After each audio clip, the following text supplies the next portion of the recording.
સાબરકાંઠા જિલ્લાથી મહત્વના સમાચાર આવી રહ્યા છે ત્યારે ગાભોઈ પોલીસે બાતમીના આધારે આડા હાથરોલ ગામે વોચ ગોઠવી હતી.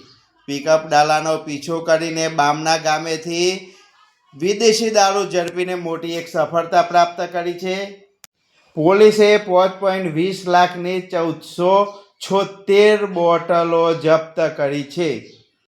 પોલીસે પિકઅપ વાન સહિત 10.20 લાખનો મુદ્દામાલ જપ્ત કર્યો છે. જો કે પિકઅપના ડાલાનો ચાલક ફરાર થયું હોવાનું જાણવા મળી રહ્યું છે. પોલીસે વધુ વિગત માટે આગળની કાર્યવાહી હાથ ધરી છે. ગાભોઈ પોલીસને બાતમીને આધારે આડા હાથરોલ મુકામે વોચમાં હતા. પિકઅપ ડાલો આવતા પીછો કરવામાં આવ્યો હતો અને બામણા ગામેથી વિદેશી દારૂ ઝડપી એક સફળતા મળી છે.